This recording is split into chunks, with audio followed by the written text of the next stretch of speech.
好，我是易酱，欢迎大家来到易酱的小剧场。今天我主要讲的是如何用 iPad 以及 Apple Pencil 来做笔记。这个视频呢分成3个部分，第一个部分是我为什么要选择 iPad 来记笔记，第二个部分是我是如何用 iPad 来记笔记的。第3个部分呢，就是对于市面上的所有 iPad 的机型进行一个推荐，看哪一款更加适合你。由于每个人的关注点可能会有所不同，所以呢，我已经将每一个部分的时间点已经标出，大家可以根据需要按需选择。OK， 那么现在我们开始吧。因为 iPad 把手写和电脑打字的优点集合起来啦。在没有 iPad 之前，我主要用2种方式记笔记，在纸上记笔记和用电脑记笔记。这2种方式各有优劣势。在记忆方面，手写比打字更优秀。大量的研究已表明，手写的过程会刺激大脑，加深记忆。但在记笔记速度方面，打字明显更胜一筹。我在课堂上记笔记的时候，常常会出现这样一种情况：我还在写字里，老师已经讲到前面去了，记笔记的速度赶不上老师讲课的速度，这是一件很令人心累的事情。而如果我用电脑的话，基本上就可以把老师所说的话全部打出来。听起来还行，但是当我回去整理笔记的时候，它的弊端就显露了。举个例子，当你记了10页的笔记，一行行一排排的，你很难去把重点找出来。就算找出来之后，看着自己辛苦的打字，似乎觉得这儿也删不得，那也删不得。总之，电脑记笔记给人一种比较鸡肋的感觉，所以在有效性方面，手写笔记占了上风。接着是收纳，这一块毫无疑问打字要强。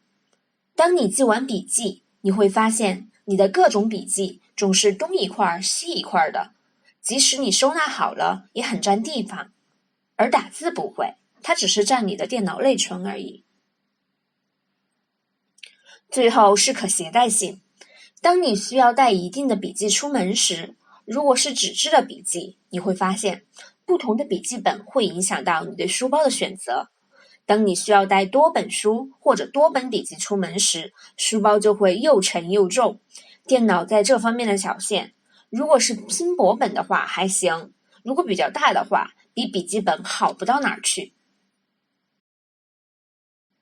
从上面的比较可以发现，笔记本和电脑半斤八两。于是我选择了 iPad， 一个集笔记本与电脑、才华与美貌一身的学习神器。它既可以像笔和纸一样 ，Apple Pencil 可以在上面随意书写，又可以像电脑一样，字太多那就粘贴复制，同时它还便于携带。作为一个考研人，我经常要出门去图书馆，如果需要带大量的书籍和笔记的话，行动是很不便的。有了 iPad 和 Apple Pencil， 这就大大的减轻了我的负担。所以目前来讲，我很喜欢 iPad 加 Apple Pencil 的组合。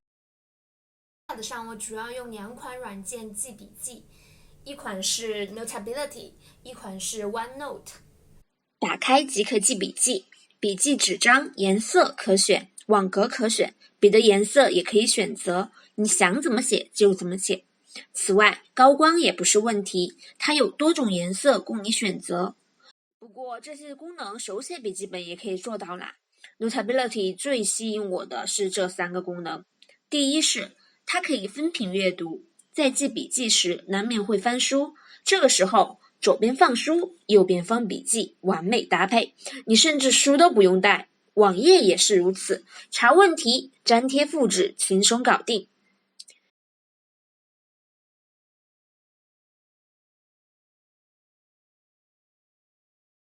第二是再小的空间也能记笔记。有的时候我们会发现自己之前记的笔记不是很完整，需要补充，用笔记本的话就会比较麻烦。Notability 就提供了完美的方案。一，你可以加一张纸；二，也就是我要讲的惊喜之处，在哪里都可以粘贴笔记。Notability 做到了见缝插针，让相关的知识点可以排到一起。比如说你要加张图片 ，OK， 再小的位置也可以。第3点是它可以录音，在你来不及记笔记的时候，不妨录个音。最重要的是，它可以把你在录音时的笔记还原出来，帮你还原记笔记的场景，激发记忆。一讲的小剧场。OneNote 和 Notability 有些许不同。OneNote 的纸张是空白的，它可以无限延伸。如果你要画很庞大、很复杂的思维导图， OneNote 是一个不错的选择。我是比较喜欢 Notability A4 的类质感，所以我用 Notability 会多一点。此外，在分享 PDF 的时候，两者都可以通过其他应用进行分享。只不过 Notability 它分享出来是一打印的 A4 纸板，但 OneNote 就不一定了，它可能会出来一些不规则的 PDF， 这也是一个问题。如果是安卓用户，或者说电脑是 Windows 用户，然后你又想多端查看的话呢，我是比较建议用 OneNote， 因为 OneNote 是支持这3个系统的。然后呢，我自己其实是选择的 OneNote 和 Notability 共用，就分不同的场合用不同的软件，你们也可以做这个选择。当然呢，还有一些其他的用于书写的软件，由于我自己没有去试过，我就没有办法来比较。如果你们需要的话，你们还可以去看一下其他的视频，看一下有没有什么更好的软件，你们可以来利用一下。但目前对于我来说，我是比较喜欢用这2个软件。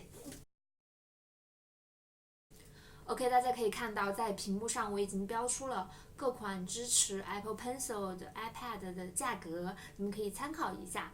然后以下的建议呢，我只是从书写的方面，就记笔记的方面提出我的一个建议。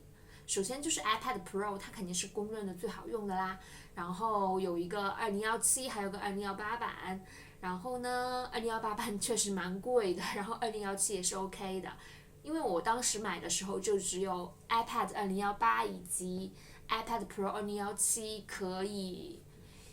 可供选择吧，所以当时我比较了一下，就 iPad Pro 2017的话，它确实它屏幕要大一点，就是你在分页看笔记的时候，你会看起来更加舒服一点，因为毕竟要大一点嘛。然后就是它的光线可以随着你所处的光线的不同，内置光源会发生变化，这个对眼睛还是蛮好的。